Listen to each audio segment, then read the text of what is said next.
Моя дочь говорила мне, что я схожу с ума. 2 года она повторяла это. Мягко, заботливо, с грустью в голосах. «Мама, ты опять забыла? Мама, мы вчера об этом говорили. Мама, ты же сама мне это сказала». Я начала верить ей. Я Галина Петровна. Мне 59 лет, всю жизнь проработала бухгалтером. Цифры, документы, порядок – это было мое. Я никогда ничего не забывала. У меня был ежедневник, где я записывала каждую встречу, каждый звонок, каждую мелочь. А потом я начала терять вещи, забывать разговоры, пропускать встречи, о которых была уверена, что они на следующей неделе. Моя дочь Кристина заботилась обо мне. Она приезжала 3 раза в неделю, проверяла, все ли у меня в порядке, готовила обеды, напоминала о таблетках, предлагала сходить к врачу. Я была ей благодарна. Я думала, что она спасает меня от старческой деменции, пока однажды я не нашла ее дневник. В нем был план. План, как признать меня недееспособной. План, как продать мою квартиру. План, как отправить меня в дом престарелых на окраине города, где я никому не буду мешать. И этот план, он работал уже 2 года. Каждое забывание, каждая потерянная вещь, каждый пропущенный звонок. Все это было специально. Моя дочь не спасала меня. Она разрушала меня. Медленно, терпеливо, методично. И если бы я не нашла тот дневник, через 3 месяца меня бы уже не было в моей квартире. Это история о том, как я чуть не потеряла рассудок. Не потому, что я старая, а потому что мой самый близкий человек хотел, чтобы я думала, что я старая и беспомощная. Послушайте, возможно, это спасет кого-то из вас. Начну с самого начала. Меня зовут Галина Петровна Соколова. Мне 59 лет. Родилась я в 1966 году. В обычной семье в Екатеринбурге. Отец работал на заводе, мама была медсестрой. Я выросла в обычной хрущевке на Уралмаше, училась в обычной школе, поступила в техникум на бухгалтера. Бухгалтерия – это мое призвание. Я всегда любила порядок, цифры, строгость. Каждая копейка на своем месте, каждый документ подшит, каждая ошибка найдена и исправлена. 38 лет я проработала в одной и той же школе номер 32 на Эльмаше. Начинала помощником бухгалтера, закончила главным бухгалтером. Коллеги называли меня «Железная Галина». Не потому, что я злая, а потому, что у меня все всегда было идеально. Отчеты без единой помарки. Зарплаты день в день. Проверки всегда проходили без замечаний. Я гордилась этим. Вышла замуж в 23 года за Ивана Сергеевича. Он работал инженером на том же заводе, где когда-то работал мой отец. Хороший мужчина, спокойный, надежный, не пил, не кричал, приносил зарплату домой, помогал по дому, любил рыбалку. Мы прожили вместе 36 лет. У нас 2 детей. Дочь Кристина, старшая, родилась в 89 году. Сейчас ей 34. Красивая девочка была. Умная, отличница. Закончила университет, факультет экономики. Вышла замуж за Олега. Олег – психолог. Работает в частной клинике, консультирует людей. Хорошая зарплата, говорят.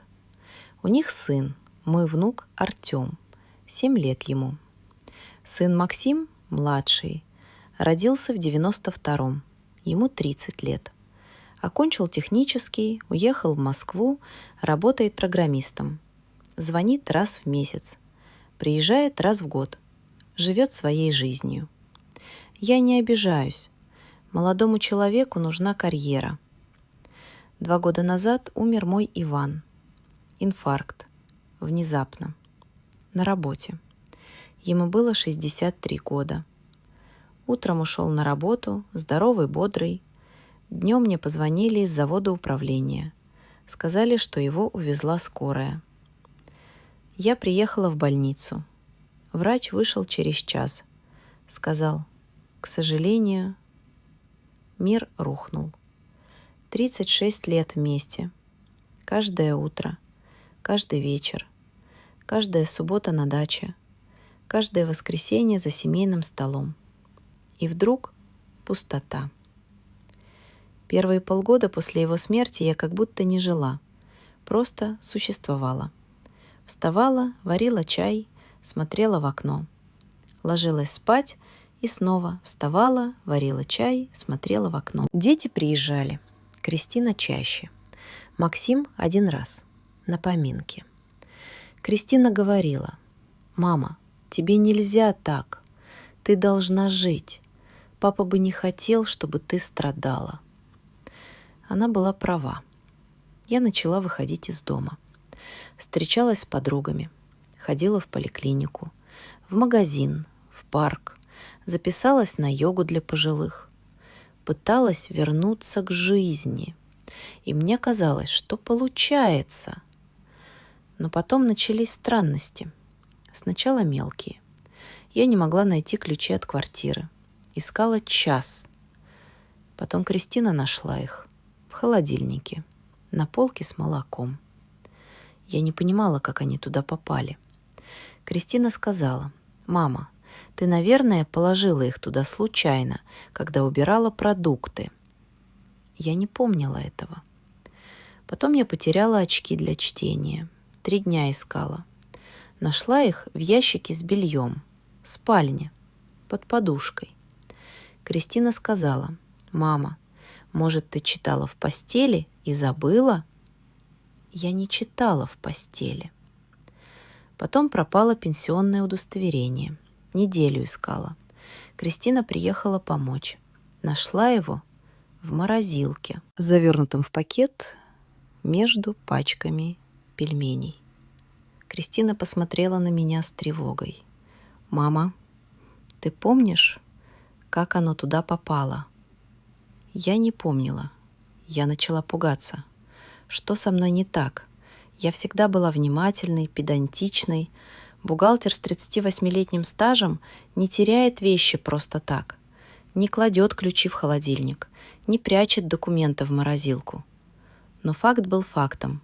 Вещи терялись. И я не помнила, куда их клала. Кристина начала приезжать чаще, каждые 2 дня. Проверяла, все ли в порядке, готовила мне обеды, раскладывала таблетки по дням недели в специальный контейнер, напоминала, когда принимать. Я была благодарна. Она заботилась обо мне. Я же теряю память. Я становлюсь старой, беспомощной. А потом начались забытые разговоры. Кристина говорила: «Мама, мы же вчера обсуждали это по телефону. Ты не помнишь?» Я не помнила. «Мама, ты же сама мне сказала, что не хочешь идти к Тамаре Ивановне на чай». Я не говорила этого. «Мама, ты же согласилась, что я заберу твои документы на хранение, чтобы ты их не потеряла?» Я не соглашалась. Но Кристина говорила это так уверенно, с такой заботой, с таким беспокойством в глазах, и я начинала сомневаться. Может, правда говорила и забыла? Может, правда терял рассудок? Может, это начало деменции? Мне было страшно, потому что я знала, что происходит с людьми, у которых деменция. Я видела соседку по площадке, Зинаиду Федоровну. Ей 82. Она забывает имена, забывает, ела ли сегодня, выходит из квартиры и не может вспомнить, куда шла. Ее дочь водит ее за руку, как ребенка. Я не хотела стать такой. Я не хотела быть обузой для детей. Я не хотела терять себя. Но казалось, что именно это и происходит. И Кристина, она была рядом. Она помогала. Она заботилась. Я не знала, что она делала это нарочно. Что каждая потерянная вещь — это ее рук дело. Что каждый забытый разговор — это ее ложь. Что каждый мой страх — это ее оружие. Я узнала это позже, когда нашла ее дневник. Но до этого момента я просто медленно сходила с ума и верила, что это моя вина, что я старею, что я теряю память, что я становлюсь обузой. А Кристина, она просто ждала. Ждала, когда я окончательно сломаюсь, когда подпишу доверенность, когда отдам ей квартиру, когда соглашусь на дом престарелых. И все это время она улыбалась мне, обнимала меня, говорила: «Мама, не переживай, я с тобой, я помогу». Я ей верила, Боже, как же я ей верила. Прошло 4 месяца после того, как начались эти странности с потерянными вещами. 4 месяца, в течение которых я постепенно теряла уверенность в себе. 4 месяца, когда каждое утро я просыпалась с тревогой. А что я сегодня забуду? Кристина приезжала теперь 3 раза в неделю, иногда 4. Она говорила, что беспокоится, что хочет быть уверенной, что у меня все в порядке. Я была благодарна, но с каждым ее визитом я чувствовала себя все более беспомощной. Как будто я действительно не могу справиться сама. Как будто мне нужна ее помощь, чтобы прожить обычный день. Однажды утром, это был вторник, я помню точно, потому что по вторникам я всегда ходила в поликлинику на массаж спины. Я проснулась и не смогла найти свой телефон. Обычно я клала его на тумбочку рядом с кроватью. Всегда. Это была привычка многих лет. Но телефона там не было. Я встала, посмотрела на полу, под кроватью, на подоконнике, на кухне, в ванной. Нет телефона. Я начала паниковать. Телефон — это не просто вещь, это связь с миром. Это номера детей, подруг, врачей. Это будильник, напоминание, все. Я искала час. Потом позвонила Кристине с домашнего телефона. «Мама, что случилось?» Она ответила сразу встревоженным голосом. «Я не могу найти мобильный телефон», я говорила быстро, задыхаясь. «Я искала везде, нигде нет». «Мама, не волнуйся, я сейчас приеду». Она приехала через 20 минут. Вошла в квартиру, обняла меня. «Ну что, потерялся наш телефончик? Сейчас найдем». Она прошла по квартире, заглянула в спальню, на кухню, в ванную.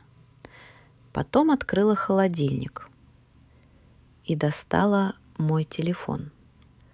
Он лежал на полке, рядом с пачкой творога. Кристина повернулась ко мне, посмотрела серьезно. «Мама, как он туда попал?» Я не знала. Я просто смотрела на телефон в ее руках и не понимала, как. Я не открывала холодильник с вечера. Я ничего оттуда не доставала утром. Я даже не завтракала еще. Как телефон оказался в холодильнике? Кристина подошла ко мне, взяла меня за руки. «Мама, может, ты положила его туда вчера вечером, случайно?» «Я не открывала холодильник вчера вечером», — я говорила твердо. «Я легла спать в 10. Телефон был на тумбочке, я помню». Кристина вздохнула. «Мама, послушай, ты сама говорила мне на прошлой неделе, что иногда делаешь что-то на автомате и не помнишь потом. Может, ты встала ночью попить воды, открыла холодильник и случайно положила туда телефон?» Я не вставала ночью. Я знала, что не вставала. Но Кристина смотрела на меня с таким сочувствием, с такой тревогой, и я начала сомневаться. Может, правда вставала и не помню. Может, правда положила телефон туда.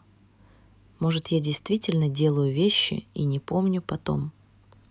«Мама», — Кристина сказала тихо, — «может, нам стоит сходить к врачу, проверить, все ли в порядке?» Я испугалась. Врач, проверка, диагноз. Нет. Я не хотела слышать диагноз. Я не хотела, чтобы мне сказали: у вас деменция. Я не хотела. Нет, я сказала резко. Со мной все в порядке. Я просто устала, плохо спала. Кристина вздохнула. Хорошо, мама, как скажешь. Но если еще что-то случится, обещай, что мы пойдем к врачу. Договорились? Я кивнула. Она обняла меня. Не переживай, я с тобой, я помогу. Она ушла через час. Я осталась одна. Села на кухне с чаем, смотрела на телефон, который теперь лежал на столе, и не могла понять, как он оказался в холодильнике. Я не клала его туда. Я знала, что не клала. Но тогда как? Может, правда встала ночью и не помню? Может, правда делаю вещи на автомате? Может, я правда схожу с ума? Я начала плакать, тихо, беззвучно. Просто сидела на кухне и плакала. Потому что страх был сильнее разума. Страх, что я теряю себя, что я становлюсь другим человеком, что скоро я не узнаю своих детей, не вспомню свое имя, стану той бабушкой, которую водят за руку как ребенка. Я не хотела этого, но казалось, что именно это и происходит, и я ничего не могла с этим поделать. Через неделю после инцидента с телефоном случилось кое-что еще. Моя подруга, Тамара Ивановна, мы дружим уже 20 лет, еще со времен, когда наши дети ходили в одну школу, перестала со мной общаться. Просто перестала. Раньше она заходила ко мне каждую среду. Мы пили чай, болтали о жизни, о детях, о внуках. Иногда ходили вместе в магазин или на рынок. Это была наша традиция. Но вдруг она перестала приходить. Я звонила ей. Она отвечала холодно. «Алло».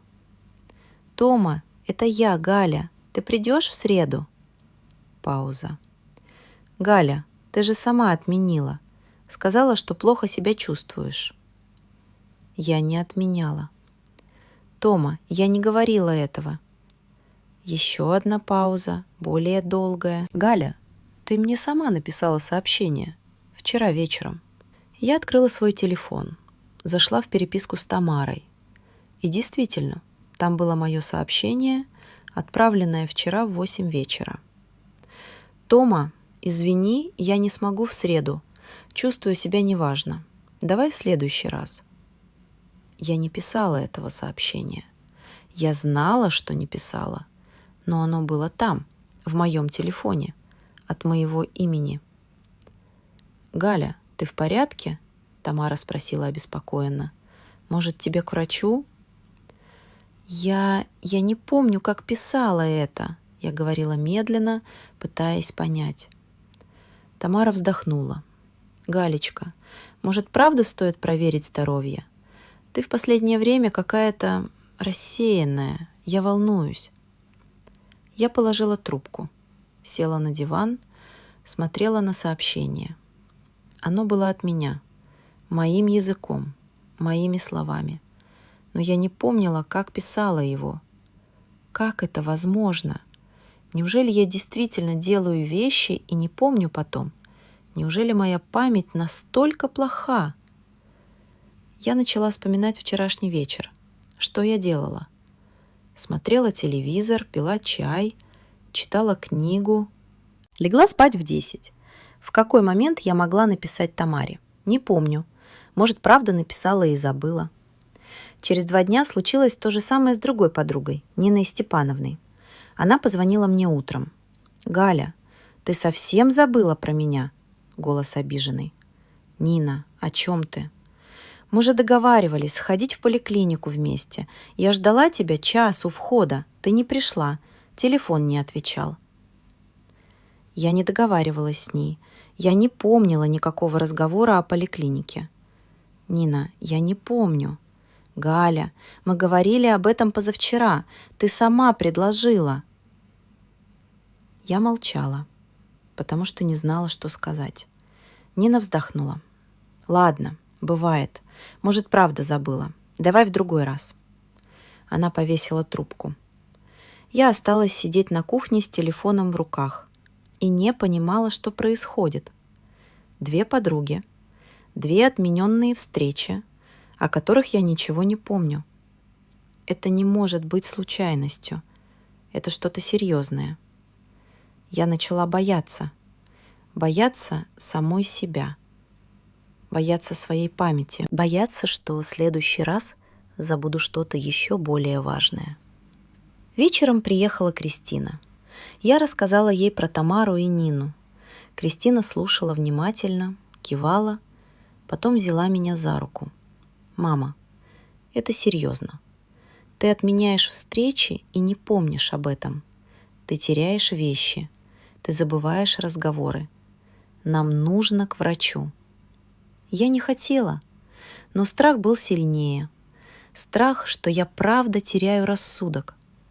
«Хорошо», — я сказала тихо. «Запиши меня к неврологу». Кристина обняла меня. «Не переживай, мама, мы все проверим. Может, это просто стресс, может, это последствия потери папы, но мы выясним». Она ушла в тот вечер с обещанием записать меня к врачу. А я осталась одна, с мыслью, что моя жизнь рушится, что я теряю контроль, что скоро я не буду узнавать даже себя в зеркале. И самое страшное, я даже не понимала, как это остановить.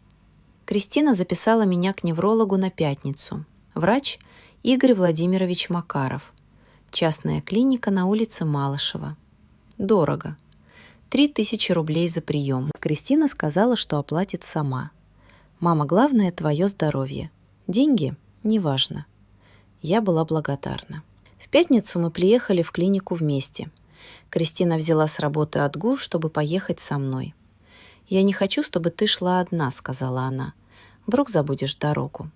Клиника была новая, чистая, светлая. Пахла антисептиком и свежей краской. Мы прошли в кабинет номер 12. Игорь Владимирович оказался мужчиной лет 45. Сидеющие виски, очки в тонкой оправе, белый халат, располагающая улыбка. «Здравствуйте, Галина Петровна. Присаживайтесь».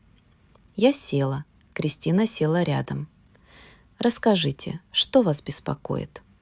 Я начала рассказывать про потерянные вещи, про забытые разговоры, про отмененные встречи, о которых я не помню. Игорь Владимирович слушал внимательно, кивал, записывал что-то в блокнот. «Когда это началось?»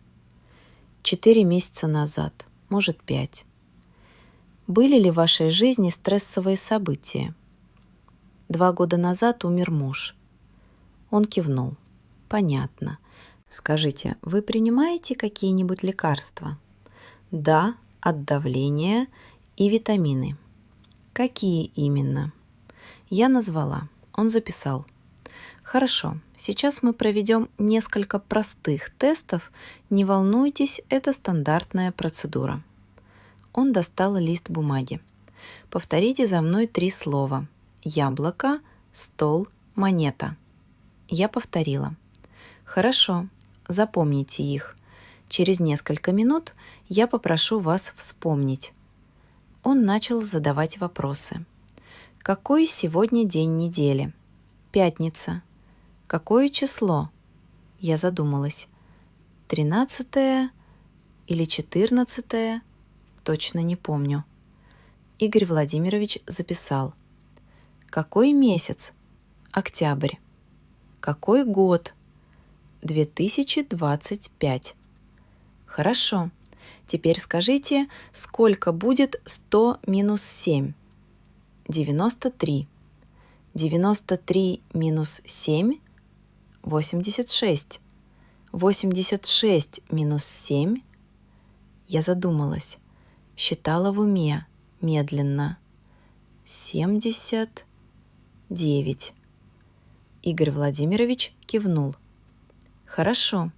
Теперь вспомните 3 слова, которые я просила запомнить». Я пыталась вспомнить. Яблоко. Да, яблоко было. И еще что-то. Стол или стул? И третье слово? Не помню. Яблоко, я сказала неуверенно. И стол? А третье слово? Я не помнила. Не помню. Игорь Владимирович записал. Хорошо. Теперь нарисуйте, пожалуйста, циферблат часов. Он дал мне лист бумаги и ручку. Я начала рисовать. Круг. Цифры внутри. Но когда дошла до цифры 5, растерялась. Где она должна быть? Я посмотрела на свой рисунок. Цифры были расставлены неровно, непоследовательно. Я начала паниковать. Почему я не могу нарисовать циферблат? Я знаю, как выглядят часы. Почему не получается? Не страшно, Игорь Владимирович сказал мягко. Бывает. Он взял лист, посмотрел, записал что-то. Потом повернулся ко мне. Галина Петровна, скажите, вы в последнее время чувствуете себя уставшей, подавленной? Да, я кивнула, очень уставшей. Плохо спите? Да. Принимаете снотворное? Нет, но Кристина иногда дает мне травяной чай на ночь. Говорит, помогает успокоиться. Игорь Владимирович посмотрел на Кристину. Какой именно чай? Кристина улыбнулась. Ромашка, мелиса. Иногда добавляю валериану. Ничего серьезного. Он кивнул. Потом снова повернулся ко мне. Галина Петровна, по результатам тестов я вижу, что у вас есть некоторые трудности с памятью и концентрацией. Это может быть связано со стрессом, с потерей близкого человека, с возрастными изменениями. Я замерла. Возрастные изменения. Это означает деменция? Доктор, я спросила тихо, это деменция? Он помолчал. Я не могу поставить диагноз только на основании одного приема. Нужно провести дополнительные обследования.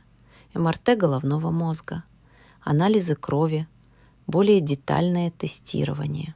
Но это может быть деменция? Он вздохнул. Галина Петровна, возрастные изменения – это норма. Но если симптомы усиливаются, нужно наблюдать. Я выпишу вам направление на обследование и рекомендую записаться к психотерапевту. Возможно, это последствия длительного стресса. Кристина взяла меня за руку. «Мама, не переживай, мы все проверим». Я кивнула, но внутри у меня все оборвалось. Возрастные изменения, трудности с памятью. Это правда. Я правда теряю рассудок. Мы вышли из клиники. Кристина обняла меня. «Мама, ты молодец. Мы справимся. Я буду помогать тебе. Мы пойдем на все обследования, узнаем, что это, и будем лечить». Я не могла говорить. Просто шла рядом с ней и чувствовала, как внутри меня растет страх. Страх, что моя жизнь кончена, что я больше не буду собой, что скоро я не узнаю своих детей, не вспомню свое имя, стану беспомощной. И это было хуже смерти.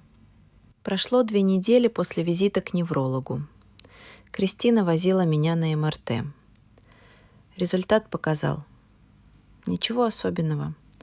Небольшие возрастные изменения, но ничего критичного. Врач сказал, все в пределах нормы для вашего возраста. Но почему тогда я теряю память? Почему забываю разговоры? Почему не помню, куда кладу вещи?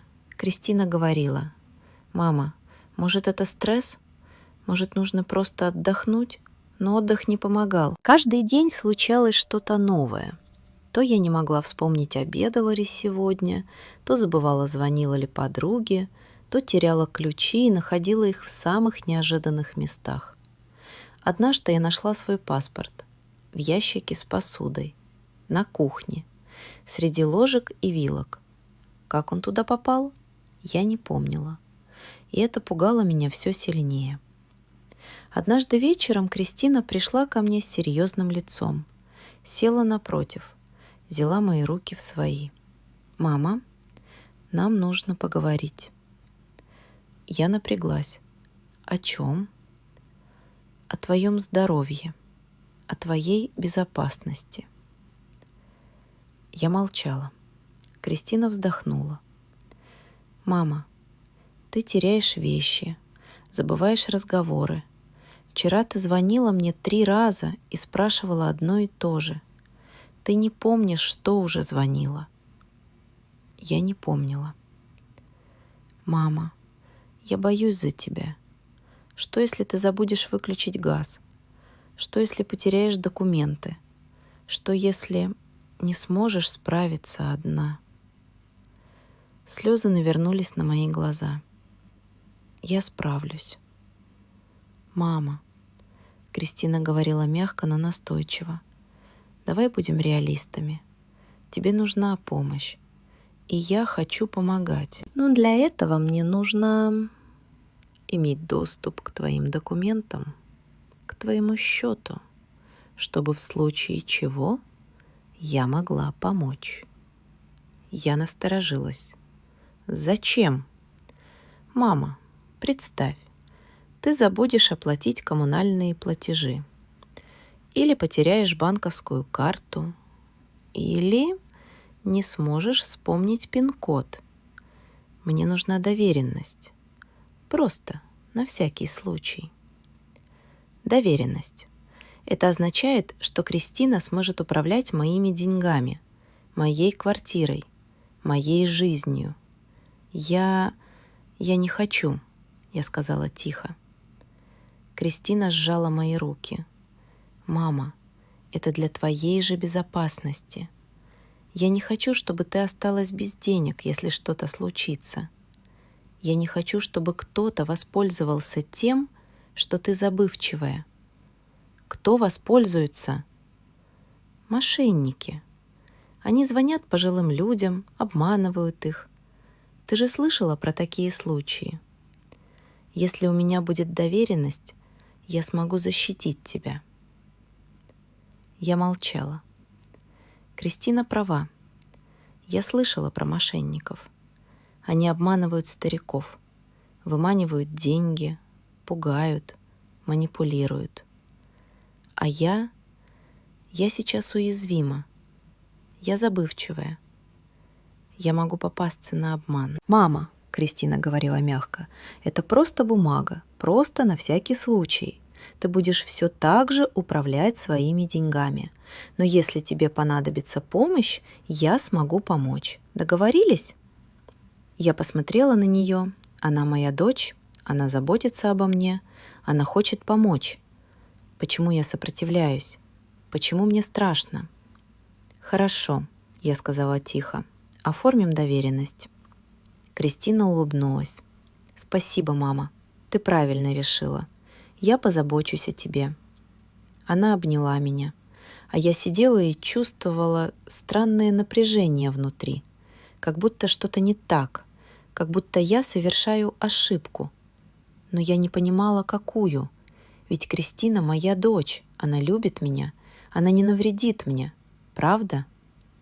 Кристина сказала, что организует поход к нотариусу на следующей неделе. Я узнаю, какие документы нужны, все оформим быстро и легко. Я кивнула, но внутри меня что-то сопротивлялось. Какой-то внутренний голос шептал: «Не надо, не делай этого». Но я не понимала, почему. Ведь Кристина права, мне нужна помощь. В субботу Кристина пришла утром. «Мама, я привезла тебе новую коробочку для таблеток. Видишь, здесь 7 отделений на каждый день недели. Я разложу твои таблетки, чтобы ты не забывала принимать». Она достала из сумки пластиковую коробочку с надписями «Понедельник», «Вторник», «Среда». Начала раскладывать таблетки. Утром эти, днем эти, вечером эти.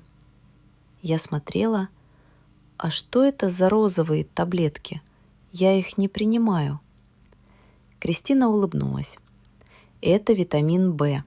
Олег посоветовал. Он помогает с памятью. Олег? Да, мой муж. Ты же знаешь, он психолог. Он много читает про возрастные изменения. Сказал, что витамин В поможет.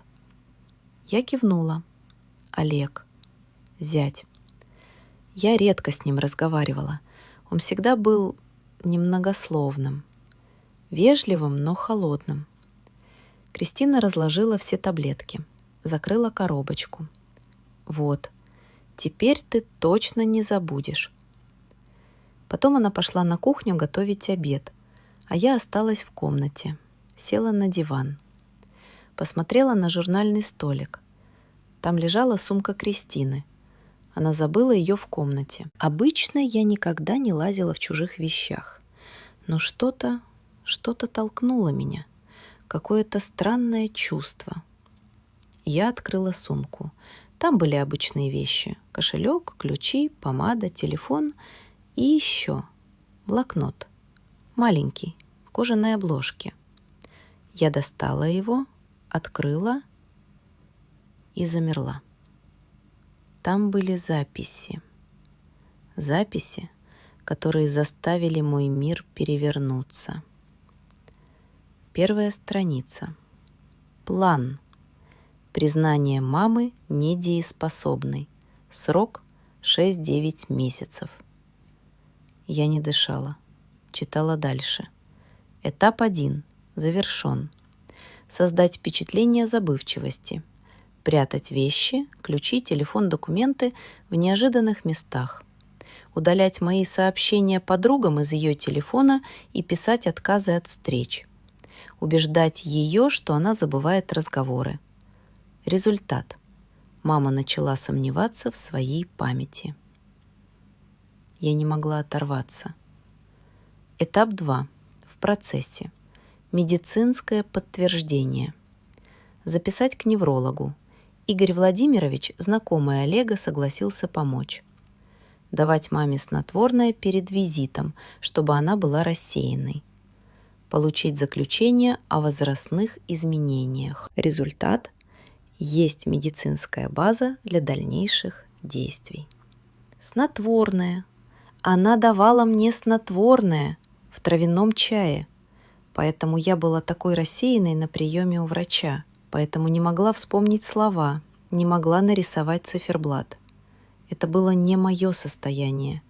Это было действие лекарства. Я продолжала читать. Руки дрожали. Этап 3. Текущий. Оформление доверенности. Убедить маму, что это для ее безопасности. Получить полный доступ к счетам и квартире. Результат. Юридический контроль над ее имуществом. Этап 4. Планируется. Продажа квартиры. Убедить маму переехать на время к нам. Продать квартиру. Оценка 3,2 миллиона. Деньги. 2 миллиона нам, 1,2 миллиона на дом престарелых. Дом престарелых. Они хотят отправить меня в дом престарелых. Продать мою квартиру. Забрать мои деньги. Я перевернула страницу. Примечание Олега. Газлайтинг работает. Мама полностью доверяет Кристине. Изоляция от подруг прошла успешно. Тамара и Нина отдалились. Максим, брат, не вмешивается. Живет в Москве, звонит редко. Риски минимальны. Газлайтинг. Это психологический термин. Это когда человека убеждают, что он сходит с ума, что его память подводит, что он не может доверять себе. Олег – психолог. Он знал, как это делать. А Кристина исполняла план. 2 года. 2 года они делали это.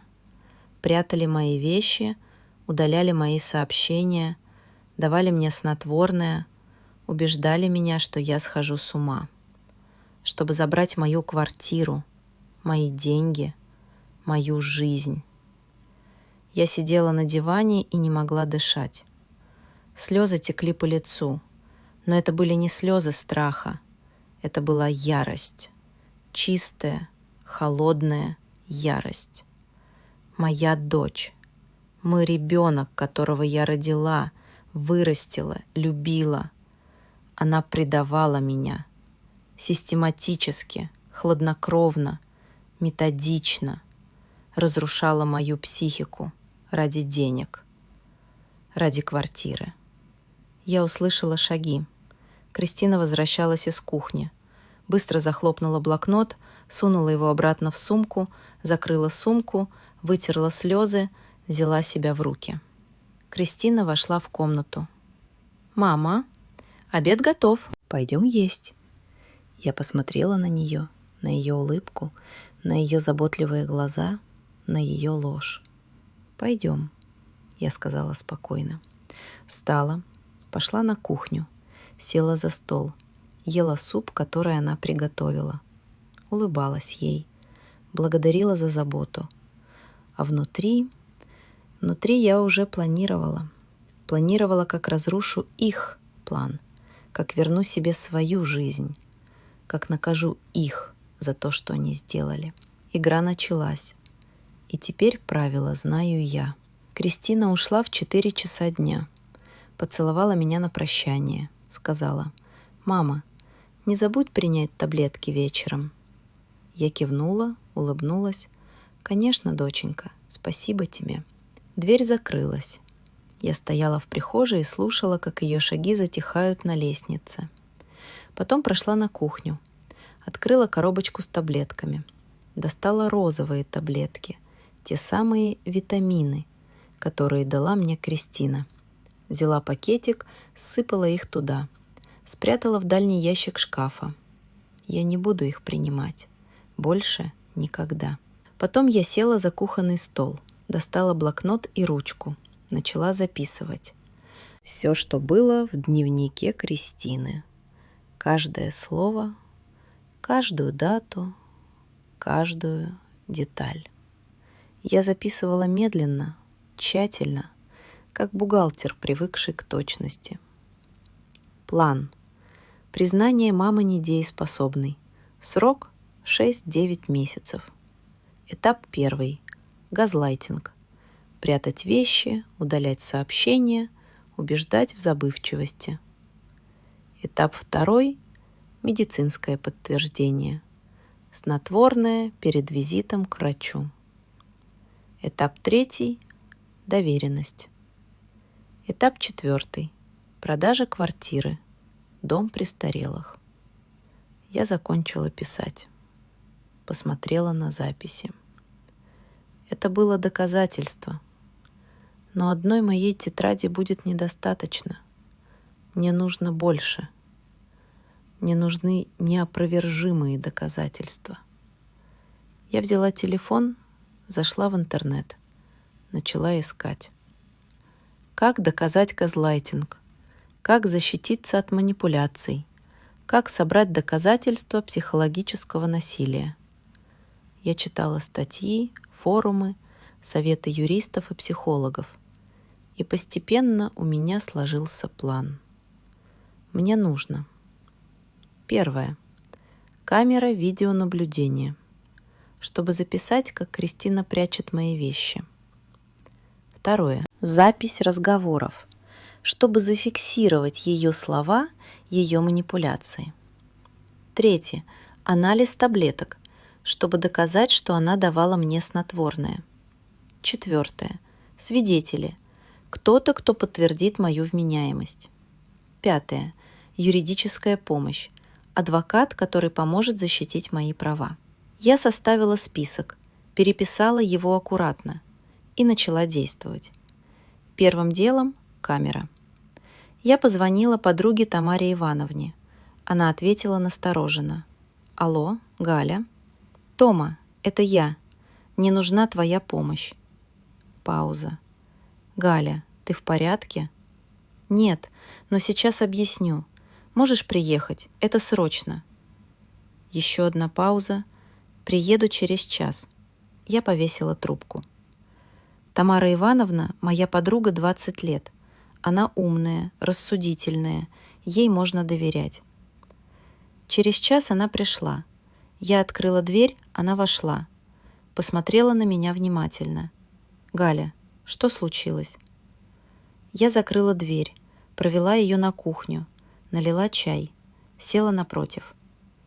«Тома, мне нужно тебе кое-что рассказать, и ты должна обещать, что поверишь мне». Она нахмурилась. «Галя, ты меня пугаешь. Моя дочь пытается признать меня недееспособной. Она 2 года манипулирует мной, чтобы забрать квартиру и деньги». Тамара молчала, смотрела на меня, потом сказала медленно: «Галя, ты уверена? Я нашла ее дневник. Там весь план. Она прятала мои вещи, удаляла мои сообщения тебе и Нине, давала мне снотворное, чтобы я казалась забывчивой. Это называется газлайтинг». Тамара молчала. Я достала свой блокнот, показала ей записи. «Вот, я переписала все, что было в ее дневнике».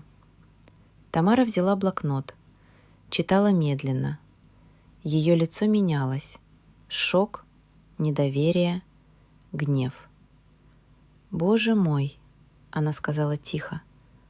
«Галя, это правда?» «Да». «Кристина, твоя дочь, делала это?» «Да». «Вместе с мужем.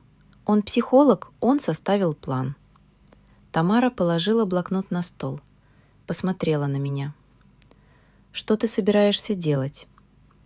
«Я собираюсь остановить их, но мне нужна помощь». «Что нужно?» «Мне нужна камера, маленькая, незаметная, чтобы записать, как она прячет мои вещи. Это будет доказательство». Тамара кивнула. «У моего зятя есть камеры, он охранником работает. Я попрошу». «Спасибо, Тома». Она взяла мои руки. «Галя, я всегда знала, что ты незабывчивая. Я не понимала, почему ты отменяешь встречи. Но теперь все ясно. Она удаляла твои сообщения».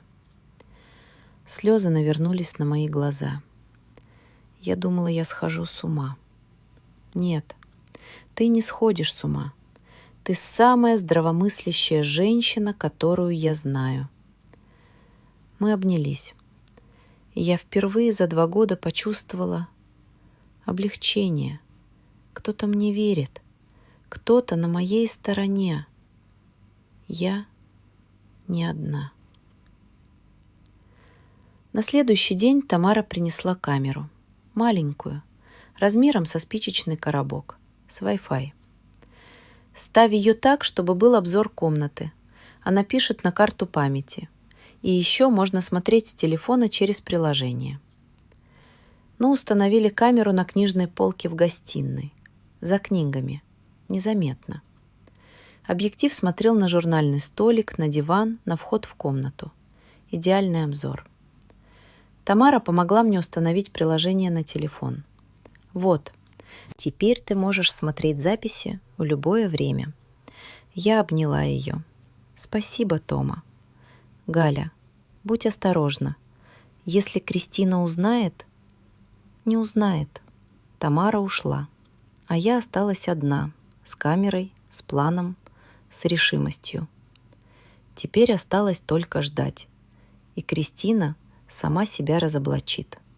Кристина пришла во вторник, как обычно, с улыбкой, с сумкой продуктов. «Привет, мама, как ты?» «Нормально, доченька».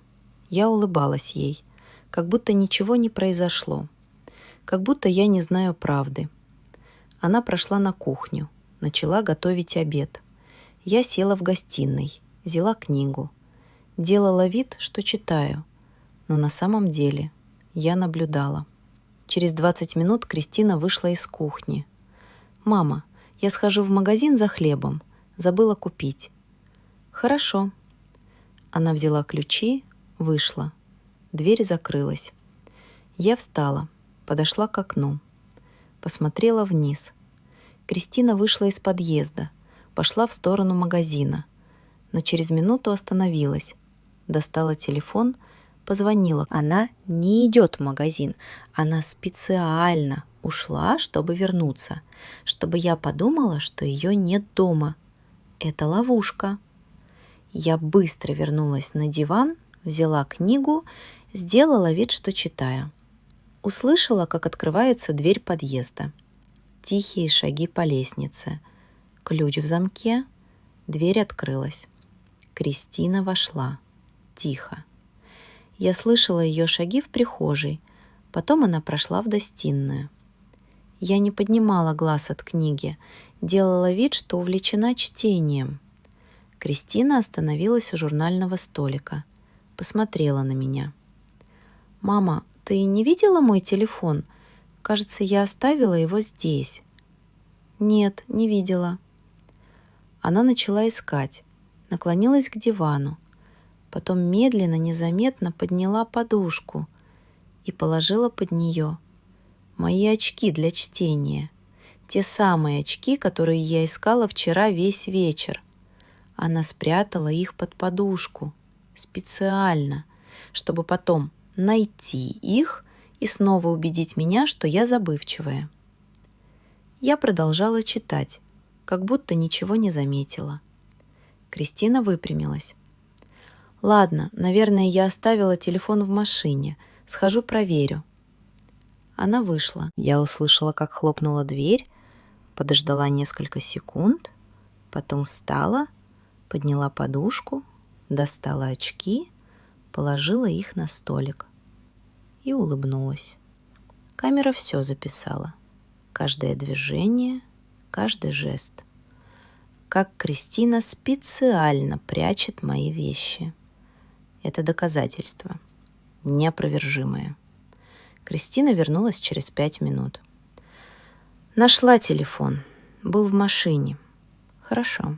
Она прошла на кухню, продолжила готовить обед. А я сидела в гостиной и знала.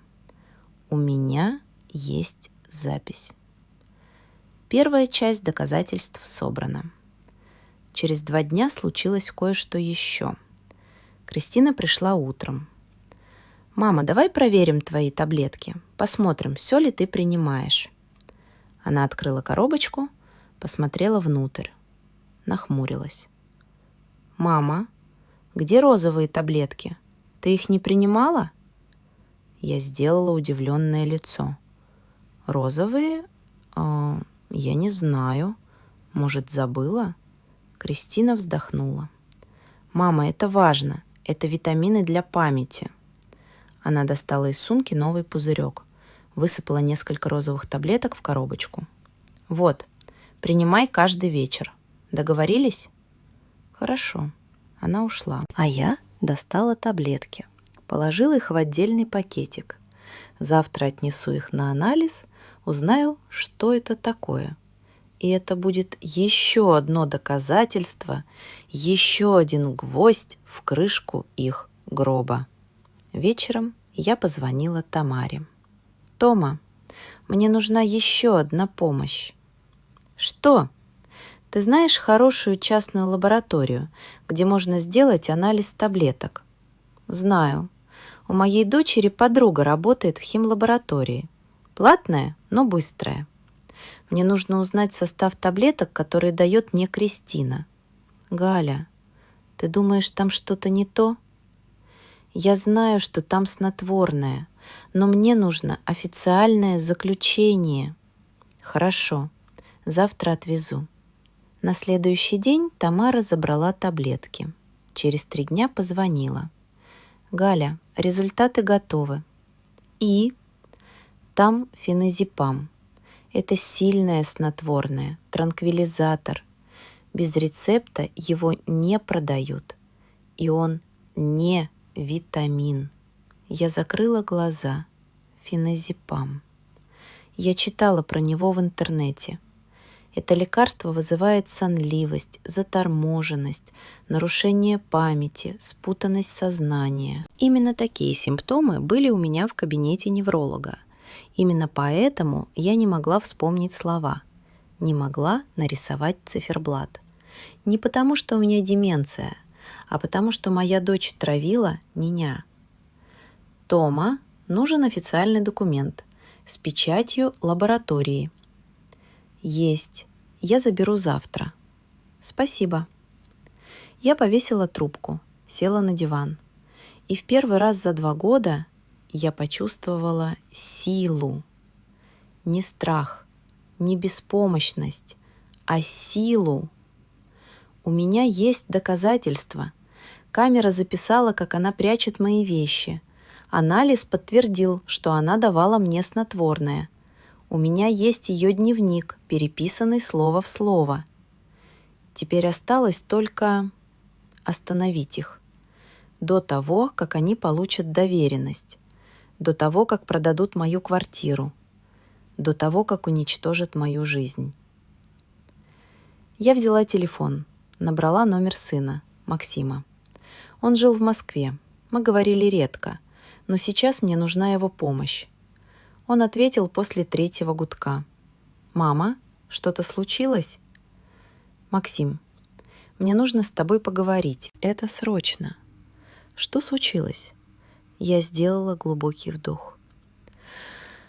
«Твоя сестра пытается признать меня недееспособной. Она 2 года манипулирует мной, чтобы забрать квартиру». Молчание. Долгое молчание. Потом. «Мама, ты серьезно?» «Да, у меня есть доказательства». Еще одна пауза. «Я приеду завтра». Максим прилетел на следующий день вечером. Я встретила его в аэропорту. Он вышел из зала прилета, высокий, в очках с рюкзаком за спиной. Выглядел уставшим. Обнял меня. «Привет, мам». «Привет, сынок». Мы поехали ко мне на такси. По дороге он спросил: «Расскажи все сначала». Я рассказала. Про потерянные вещи, про забытые разговоры, про визит к неврологу, про дневник Кристины, про план, про снотворное, про камеру. Максим слушал молча. Его лицо становилось все мрачнее. Когда я закончила, он сказал тихо: «Я убью ее». «Нет, мы сделаем все по закону. Мама, она травила тебя. Она хотела забрать твою квартиру, отправить тебя в дом престарелых». «Я знаю, но месть не выход. Мне нужна справедливость». Максим сжал кулаки. «Хорошо. Что ты хочешь сделать?» «Я хочу конфронтации. Я хочу, чтобы она призналась. При свидетелях.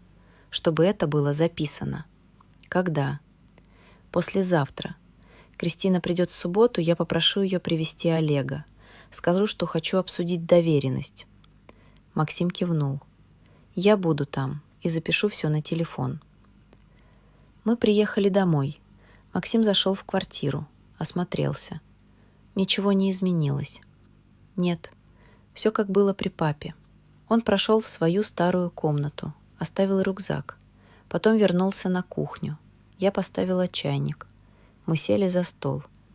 «Мама», — Максим говорил тихо, — «прости меня». «За что?» «За то, что не звонил часто. За то, что не приезжал. За то, что не заметил, что с тобой происходит». Я взяла его руку. «Ты не виноват. Кристина все скрывала. Она делала это так, чтобы никто не заметил. Я должен был знать. Теперь ты знаешь, и теперь мы остановим ее». Максим кивнул. Потом спросил: «А ты уверена, что не хочешь просто пойти в полицию с доказательствами?» Я задумалась. Я думала об этом, но она моя дочь. Прежде чем идти в полицию, я хочу дать ей шанс остановиться, признаться, извиниться. Максим посмотрел на меня скептически. «Мама, ты думаешь, она признается?» «Не знаю, но я хочу посмотреть ей в глаза. Я хочу услышать, как она объяснит это. А если не признается, тогда пойдем в полицию с записями, с анализами, со всеми доказательствами». Максим вздохнул. «Хорошо, я с тобой». Мы пили чай, разговаривали о жизни, о Москве, о его работе, о папе, о том, как все изменилось после его смерти. Максим сказал: «Знаешь, мама, когда Кристина звонила мне в прошлом году и говорила, что ты стала забывчивой, я поверил ей. Я подумал, что это возраст, что это нормально. Помнишь, разбила твою любимую вазу, сказала, что это я, украла деньги из папиного кошелька, сказала, что нашла на улице. Она всегда умела выкручиваться». Я вспомнила, да, Кристина действительно была хитрой. Но я думала, что это детские шалости. Я не думала, что она вырастет в человека, способного на такое предательство. «Мама», — Максим посмотрел на меня серьезно, — «ты готова к тому, что она не раскается, что она будет отрицать все?» Я кивнула. «Готова. Тогда мы сделаем это». В пятницу вечером я позвонила Кристине. «Доченька, привет». «Привет, мама. Как дела?» «Хорошо. Слушай, ты завтра придешь?» «Да, конечно». «Можешь привести Олега? Я хочу обсудить с вами доверенность. Вы правы, мне нужна помощь».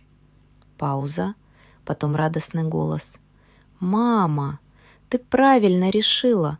Конечно, мы придем. Во сколько?» «В 2 часа?» «Отлично, мы будем». Я повесила трубку. Максим сидел напротив. «Она купилась?»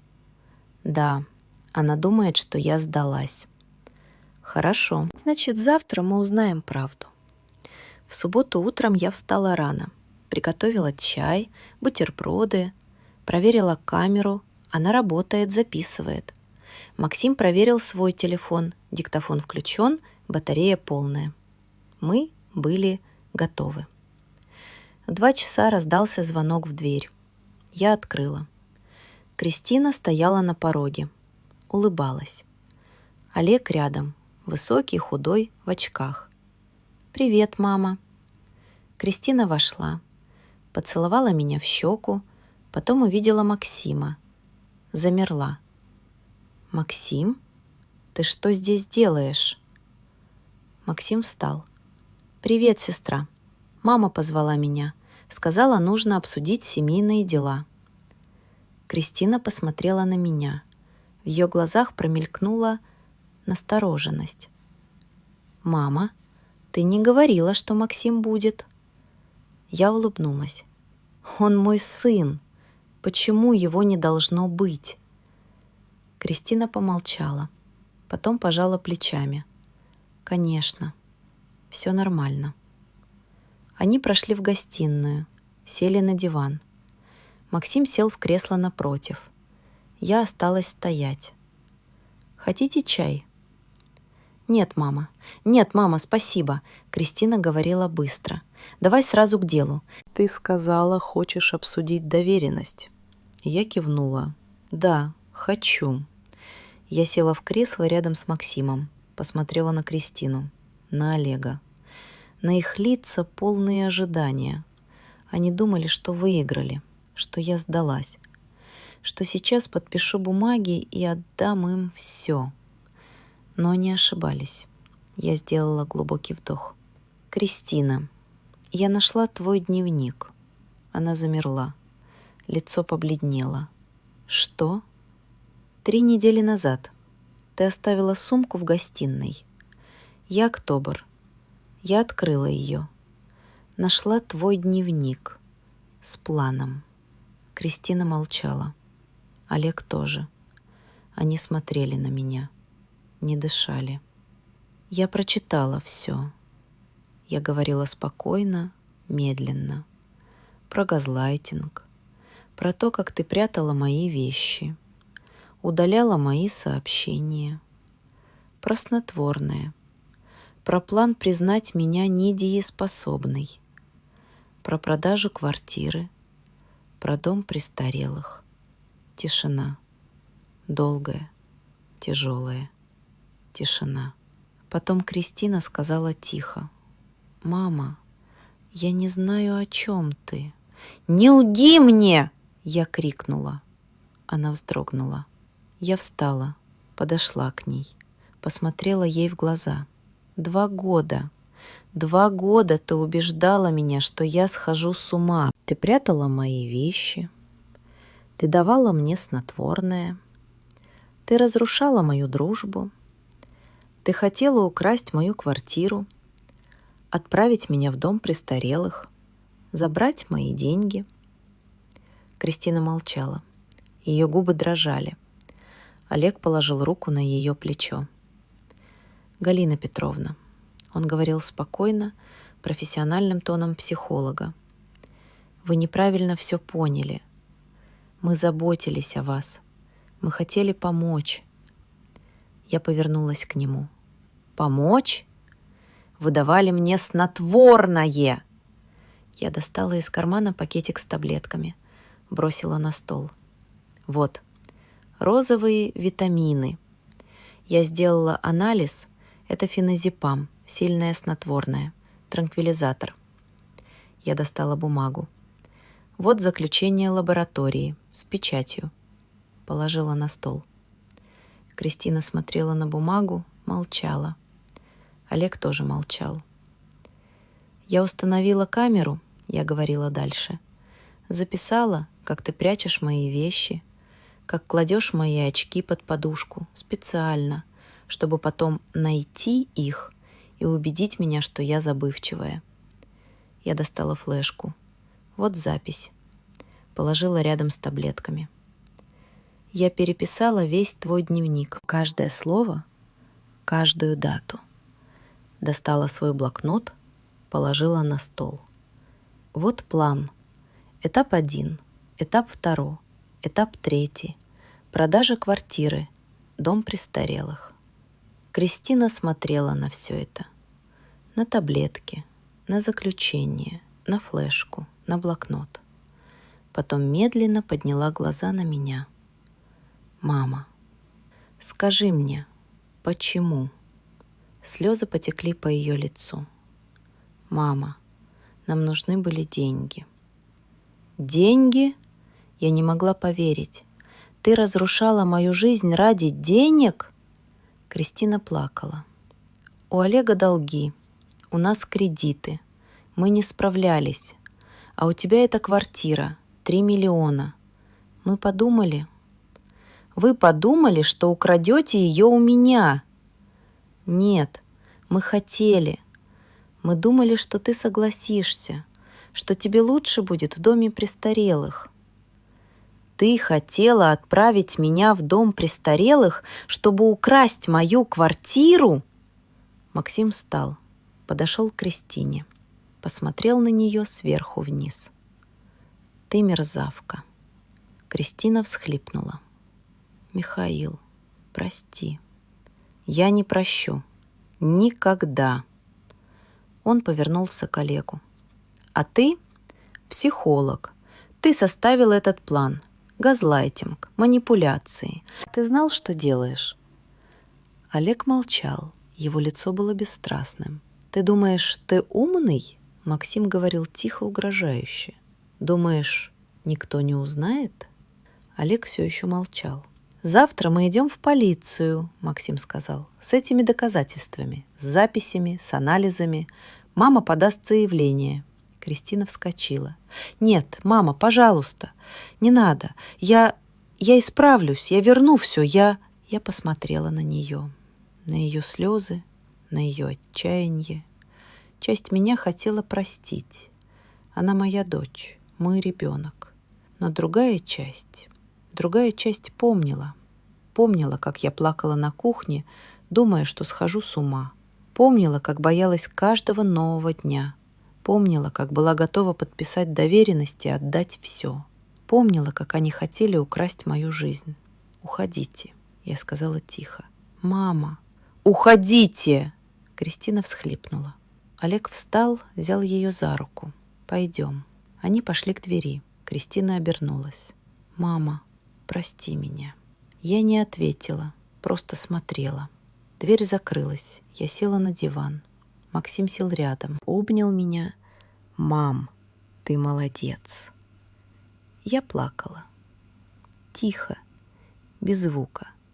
Просто плакала, потому что боль была сильнее гнева, боль от предательства. От того, что мой ребенок хотел уничтожить меня ради денег, ради квартиры, ради 3 миллионов рублей. Но я знала одно. Я остановила их. Я не дала им украсть мою жизнь. Я выиграла. На следующий день, в воскресенье, мы с Максимом пошли к адвокату.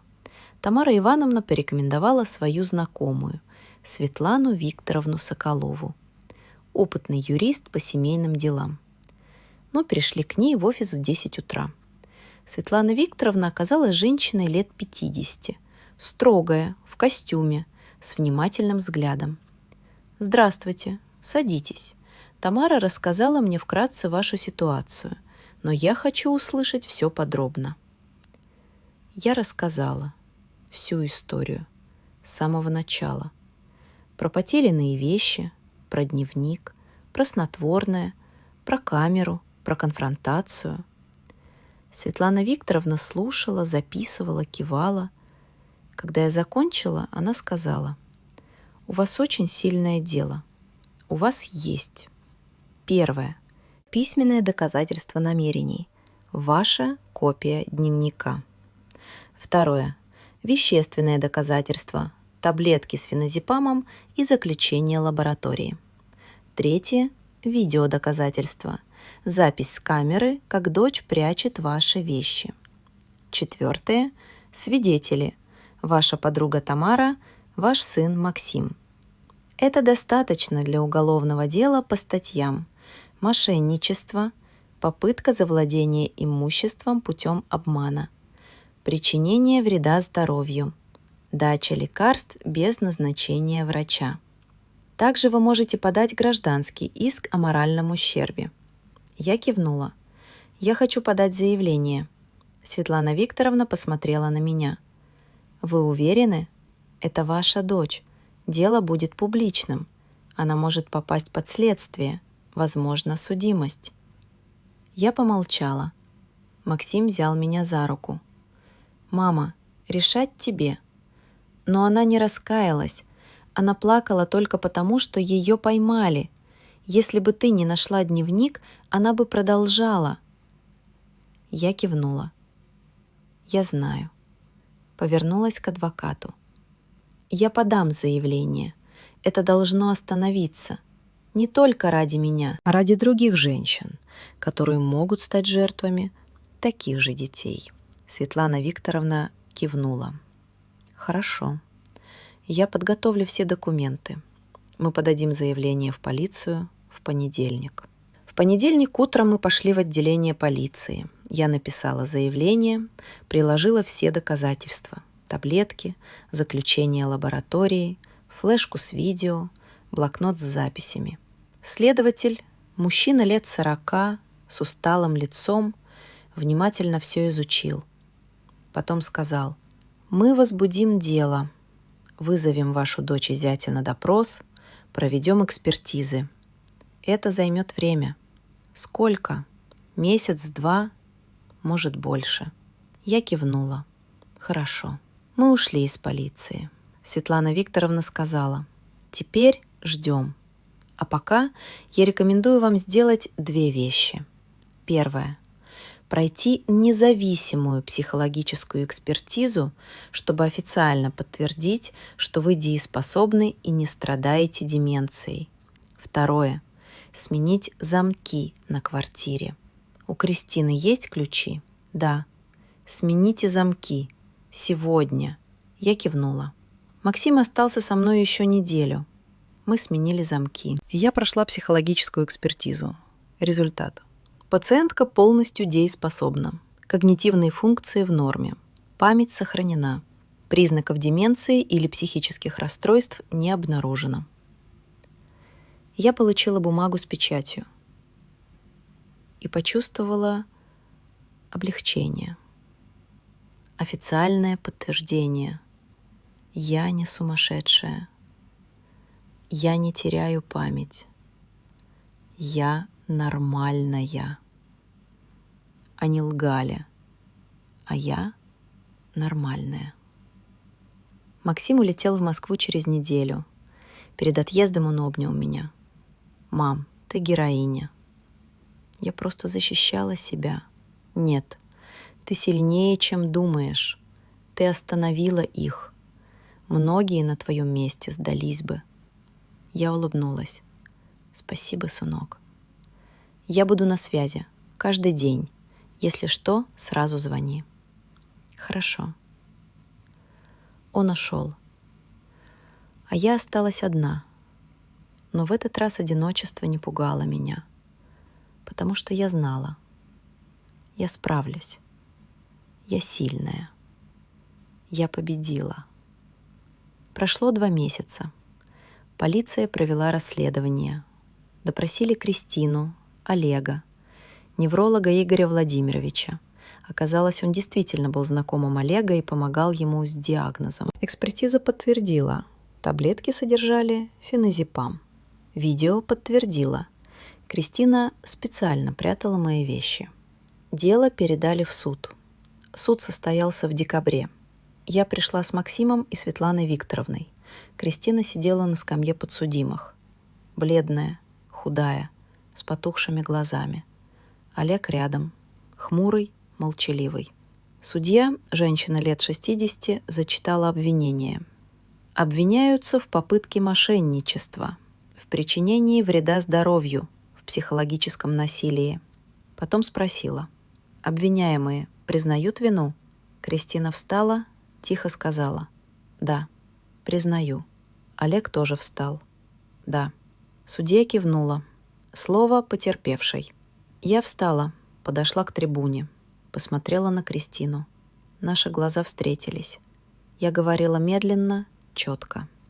2 года моя дочь убеждала меня, что я схожу с ума. Она прятала мои вещи, давала мне лекарства, которые вызывали спутанность сознания. Она изолировала меня от друзей.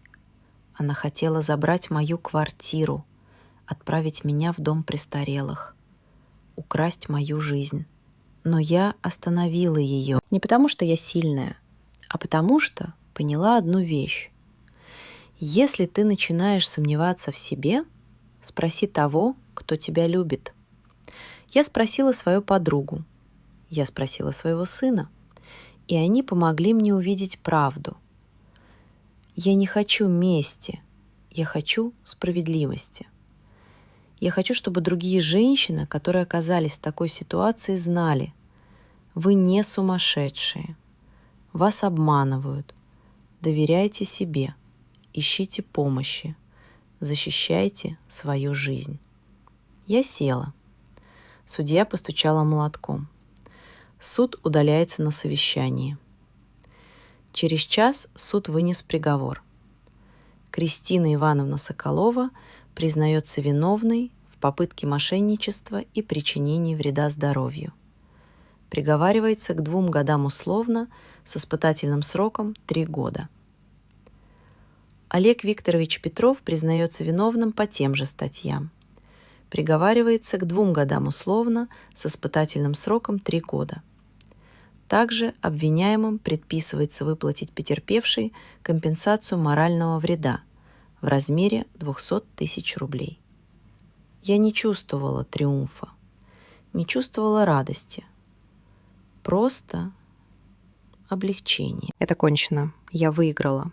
Они не заберут мою квартиру, не отправят меня в дом престарелых, не украдут мою жизнь. Кристину увели, Олега тоже. Максим обнял меня. «Мам, ты молодец». Светлана Викторовна пожала мне руку, поздравляя. Справедливость восторжествовала. Мы вышли из зала суда. На улице светило солнце. Декабрьское, холодное, но яркое. Я вдохнула свежий воздух и впервые за 2 года почувствовала себя живой. По-настоящему живой. Прошел год. Год с того дня, как я нашла дневник Кристины. Год с того дня, как узнала правду. Год с того дня, как начала бороться. И выиграла. что изменилось все. Я больше не боюсь. Я не боюсь забыть что-то, не боюсь потерять вещи, не боюсь, что схожу с ума, потому что я знаю, со мной все в порядке. Моя память в норме, мой разум ясен, моя жизнь моя. Я больше не вижусь с Кристиной. Она пыталась звонить мне несколько раз, просила прощения, плакала, говорила, что раскаивается. Но я не ответила. Не потому, что я злая, а потому, что я не готова. Может, когда-нибудь прощу. Но не сейчас. Рана еще слишком свежа. Максим звонит мне каждый день. Приезжает раз в месяц. Мы стали ближе. Он говорит: «Мама, прости, что раньше не был рядом». Я говорю: «Ты рядом сейчас. Это главное». Тамара Ивановна и Нина Степановна снова стали приходить ко мне. Мы пьем чай, болтаем, ходим в магазин, как раньше, как будто ничего не случилось. Но что-то все же изменилось. Они теперь знают, что я прошла через ад и вышла победителем. Они говорят: «Галя, ты герой». Я говорю: «Я просто женщина, которая защитила себя». Я вернулась к своей жизни. Читаю книги, хожу на йогу, гуляю в парке, встречаюсь с подругами, живу. Просто живу. И это счастье. Однажды Тамара спросила меня: «Галя, ты не жалеешь, что подала на нее в суд?» Я подумала: нет. Я сделала правильно. Если бы я промолчала, она бы продолжала. Не со мной, так с кем-то другим. Но она твоя дочь. Да. И именно поэтому мне было так больно. Но справедливость важнее родства. Тамара кивнула. Ты права. Я получила письмо от одной женщины. Ее зовут Ольга, ей 62 года. Она написала: «Галина Петровна, я прочитала о вашей истории в газете. Спасибо вам. Спасибо, что рассказали, потому что со мной происходит то же самое. Моя Ксения говорит, что я забывчивая. Теряю вещи, забываю разговоры. Я начала думать, что схожу с ума. Но после вашей истории я поняла, это не я, это она. Я установила камеру, записала, как она прячет мои вещи. Завтра иду к адвокату. Спасибо вам за смелость». Я плакала, когда читала это письмо. Плакала от радости, потому что поняла, моя история помогла кому-то, спасла кому-то жизнь. И это дороже любого суда, дороже любой победы. Сейчас мне 60 лет, я на пенсии. Живу одна в своей квартире. У меня есть сын, который любит меня. Есть подруги, которые поддерживают меня. Есть внук, которого я вижу раз в месяц. Максим привозит его из Москвы. И есть моя жизнь, моя квартира, мои деньги, моя свобода. Никто не украдет это у меня, потому что я научилась защищаться, научилась доверять себе, научилась говорить «нет». Если вы слушаете эту историю, если с вами происходит что-то подобное, если кто-то убеждает вас, что вы теряете память, забываете вещи, не можете справиться одни, остановитесь, подумайте, спросите себя: это правда или меня обманывают? Поговорите с тем, кто вас любит, с подругой, с другом, с сыном или дочерью, которым вы доверяете. Установите камеру, ведите дневник, запишите разговоры, соберите доказательства. И если окажется, что вас обманывают, боритесь, не сдавайтесь, не отдавайте свою жизнь, потому что ваша жизнь — это вы, и никто не имеет права забрать ее, даже ваши дети, даже те, кого вы любите. Справедливость существует, закон на вашей стороне, но сначала вы должны поверить в себя, поверить, что вы не сумасшедшая, что ваша память в порядке, что вы сильная. И тогда вы победите, как победила я. Мне 60 лет. Я живу одна. Я счастлива, потому что моя жизнь моя, и никто больше не сможет забрать ее у меня. Спасибо, что выслушали. Берегите себя, доверяйте себе и никогда не сдавайтесь. Иногда самые страшные враги — это те, кого мы любим. Не потому, что они плохие, а потому, что они слабые. Слабые перед соблазном денег, слабые перед страхом бедности, слабые перед желанием легкой жизни. Но это не оправдание. Предательство — это всегда выбор. Кристина выбрала деньги вместо матери. Олег выбрал план вместо совести. Они выбрали разрушить мою жизнь ради своей выгоды. Но я тоже сделала выбор. Я выбрала бороться, защитить себя, не сдаться. И я выиграла. Если вы слушаете это, если вы узнали себя в моей истории, знайте, вы не одни. Газлайтинг — это реальность. Финансовая эксплуатация пожилых — это реальность. Манипуляции близких — это реальность. Но есть и другая реальность. Вы можете остановить это. Вы можете защитить себя. Вы можете выиграть. Что делать, если вы подозреваете, что вас обманывают? Первое. Доверяйте себе. Если что-то кажется странным, это странно. Не списывайте на возраст. Второе. Ведите дневник. Записывайте все. Разговоры, события, где нашли потерянные вещи. Это поможет увидеть паттерн. Третье. Поговорите с кем-то, кому доверяете. Не с тем, кто вас обманывает. С подругой, с другим ребенком, с соседкой. Четвертое. Соберите доказательства. Камера, диктофон, анализ лекарств. Пятое. Обратитесь к юристу. Не бойтесь, консультация часто бесплатная. Шестое. Пройдите независимую экспертизу. Докажите, что вы дееспособны. Седьмое. Не подписывайте доверенности под давлением. Если вас торопят, это тревожный знак. Восьмое. Идите в полицию, если нужно. Закон защищает вас. Ресурсы помощи.